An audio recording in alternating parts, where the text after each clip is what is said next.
ગુજરાતીઓ તમારા પ્રિય તહેવાર નવરાત્રિને લોકો શું કહે છે ખબર છે? કોઈ એમ કહે છે કે આ નવરાત્રિ નહીં પણ એ તો લવરાત્રિ છે, લવરાત્રિ. કોઈ વળી એમ કહે છે કે 9 દિવસનો નાઇટ ફેશન શો છે, એથી વિશેષ બીજું કશું જ નથી. કોઈ વળી એમ કહે છે કે માતાજીની પૂજાના નહીં પણ વાસનાના પૂજારીઓની પૂજાના દિવસો આવ્યા.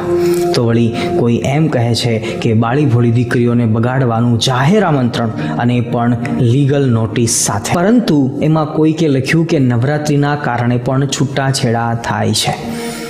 OMG, ઓ માય ગોડ, શું નવરાત્રિના કારણે પણ કોઈના છૂટાછેડા થતા હશે? 10 સેકન્ડનો પોઝ લઈને વિચાર કરો કે નવરાત્રિના કારણે છૂટાછેડા શા માટે? લખનારે કંઈક જોયું હશે, કંઈક વિચાર્યું હશે તો જ લખ્યું હશે ને. શું કહો છો? Is it possible? What's your opinion? જો ભાઈ, બહુ નેગેટિવમાં ઘૂસવું એ મારું કામ નથી, પણ હાલના સમયમાં આ સમજવું ખરેખર ખૂબ જ જરૂરી છે.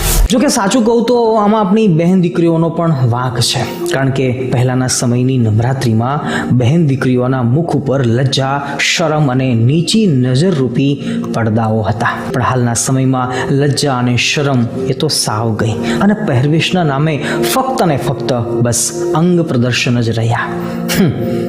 આ તે વળી કેવી લાચારી. અને અત્યારે માતાજીના કીર્તનો તો ગવાય જ છે, પરંતુ ઓછા અને કેવળ નામ માત્રના, અને ફટાણા કટાણા અને બોલિવૂડ સોંગ ગવાય છે વધારે. અને વળી એ સોંગમાં પણ સંસ્કાર અને માતાજીને દૂર દૂર સુધી કશો જ સંબંધ હોતો નથી. આવી તે વળી કેવી લાચાર.